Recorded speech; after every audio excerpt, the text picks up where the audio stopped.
Comienzo presentándote quienes me acompañan aquí justamente en el repaso de la lección número 10. Allí nos acompaña la profesora Lilian Bentancur de Yasura. Lilian, hola, ¿qué tal? Gracias por acompañarnos. Gracias. No es la primera vez y no va a ser la última, así que bueno, gracias, profe, por acompañarnos.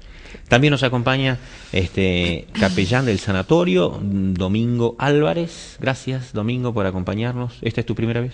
Es la primera vez, pastor. Bueno, gracias yo sé por su invitación. Y por el espacio que has tenido allí en tu trabajo, ¿cierto? Tan cercano, pero tan allí con tantas horas, ¿cierto? Atendiendo a los enfermos y atendiendo allí a las personas, ¿cierto? Que entran al sanatorio, ¿no?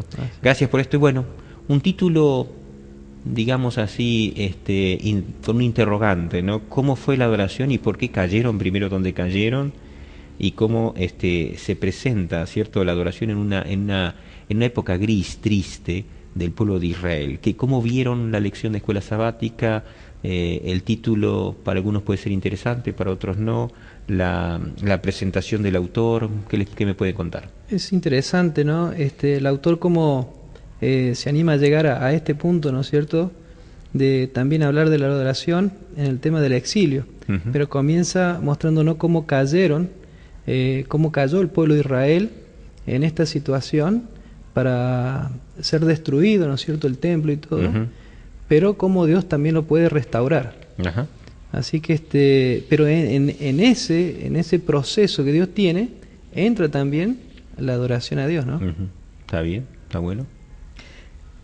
Comparto lo que decía el Señor y me gustó el título que le da el complemento de la lección, que es el Dios de las segundas oportunidades. Si uno analiza toda la lección, como lo vamos a ir haciendo de aquí en más, vamos a rescatar eso justamente.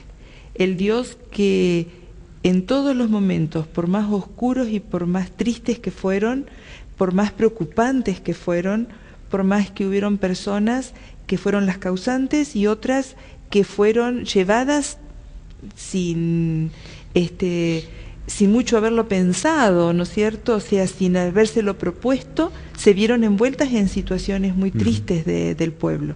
Y sin embargo Dios estuvo siempre presente, tratando de mostrar su amor hacia su pueblo. El autor comienza allí con el versículo de memoria, un versículo fuerte, ¿no? Sí. Sembráis mucho y recogéis poco, coméis y no os saciáis, bebéis y no quedáis satisfechos. Os vestís y no os calentáis, y el que trabaja jornal recibe su jornal en saco roto. Una situación bastante apremiante, bastante triste, yo diría hoy podríamos decir como frase depresiva, deprimente, pero sin embargo agrega en la mitad del día sábado, si ustedes me acompañan, aquellos que están allí escuchando, viendo, dice, como era la casa de Dios, muchas personas no creyeron las advertencias proféticas de que sería destruido por Babilonia. ¿Cómo podría Dios permitir que su sagrado templo fuera destruido? Y entonces ahí viene, ¿cierto?, los resultados de una conducta, ¿no? Y podemos ir viendo cómo la adoración va acompañada en cuanto a la relación. La adoración es un resultado de la relación. Si hay una mala relación, una mala adoración. Si hay una buena relación, ¿cierto?, una buena adoración. Y entonces aparece allí esta introducción y se presenta por qué el pueblo cayó en esto. ¿Qué entendieron ustedes? ¿Qué les pareció el hecho que se sucede la apostasía? Y yo digo, y qué triste, ¿no? Porque como que le muestra en visión, ve lo que estaba sucediendo, nada menos, no digamos así, los marginales de los que vivían en el margen del pueblo, sino dentro de la casa, dentro del templo, y nada menos que aquellos que podríamos decir eran los que debían dirigir, en cierto sentido, los pensamientos del pueblo de Israel hacia la adoración a Dios. Estaban totalmente distorsionando las cosas. Bueno, allí aparece, ¿cierto?, sobre el tema devastación, como bien mencionaste, Lilian, y promesas de restauración. Y entonces aparece allí, ¿cierto?, en la devastación aparece, ¿cierto?, el tema de por qué se produce.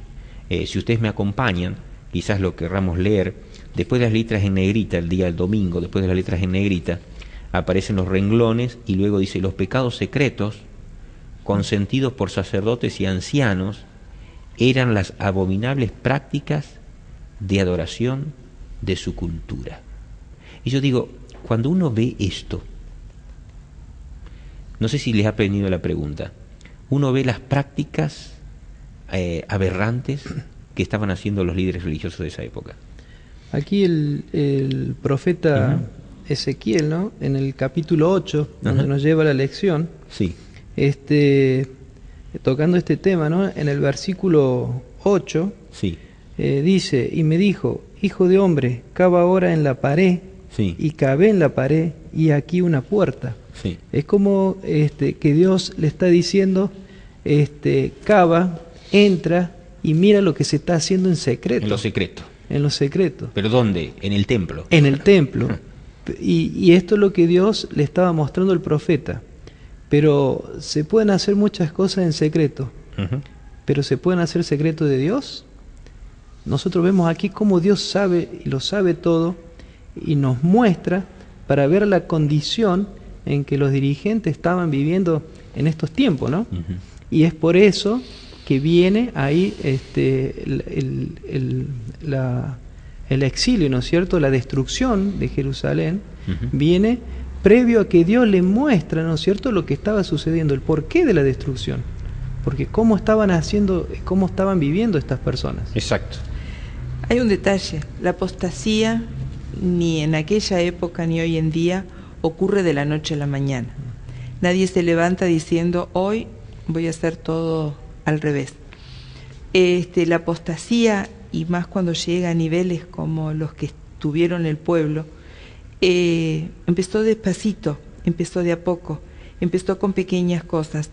Y a mí personalmente lo que me hizo pensar es, hoy en día el templo es mi vida, es mi cuerpo. Nosotros somos templos del Espíritu Santo. Entonces, ese mirar para adentro, Dios me lo está pidiendo también a mí. Mirar en lo secreto. Exactamente. Analízate, mira realmente qué es lo que te está motivando. ¿Solo las apariencias o estamos viviendo en esa dualidad? O sea, es un pedido de análisis para que realmente podamos volver a las sendas antiguas, volver a encontrarnos con ese Dios amante que de mil formas te está mostrando, ese no es el camino, están yendo por otras sendas que no son las que yo fijé ni las que me gustaría que ustedes estén caminando, ¿no? Y la apostasía es separarse de Dios, es elegir mis propios senderos para llegar a esa meta que creo que yo puedo llegarla. Y el tema es que cuando yo creo y lo dejo a Dios de lado, ahí estoy errando el blanco, ahí estoy errando el camino. Claro. Porque esa es la esencia del pecado. Es cuando Dios ya no es el centro de mi existencia, el centro de mi razón de ser, y empiezan a hacer otras pequeñas cosas. Y de a poquito me van distrayendo y voy sacando mi vista y mi corazón del centro, del foco que debe ser Dios. Dice allí el verso 9, ¿no? Me dijo luego, entra y ve las malvadas abominaciones. Dice, y él entró y vio, dice, cómo adoraban distintos ídolos. Y el justificativo que presenta el autor, qué lindo, que lo vamos a introducir ahora en el siguiente bloque, lo continuamos. Dice allí Ezequiel, si ustedes me acompañan, Ezequiel capítulo 8, verso 12, dice, y me dijo, hijo de hombre, ¿has visto las cosas que los ancianos de la casa de Israel hacen en tinieblas, cada uno en sus cámaras pintadas de imágenes? Porque dicen ellos, no nos ve Jehová, Jehová ha abandonado la tierra. Exacto. ¿Qué replanteo en cuanto lo mencionaba, ¿no? El templo, mi hogar, mi persona, mi casa, mi familia, el edificio, digamos, hablamos de adoración, también lo que es el trabajo, la vida de oración es continua, ¿no? Bueno, qué lindo que entonces podamos entender esto. Dice, ¿qué quiso decir? ¿Por qué se justificaban en esto? No nos ve Jehová, Jehová ha abandonado la tierra. Nos quedamos con esto un poquitito y en su siguiente bloque continuamos.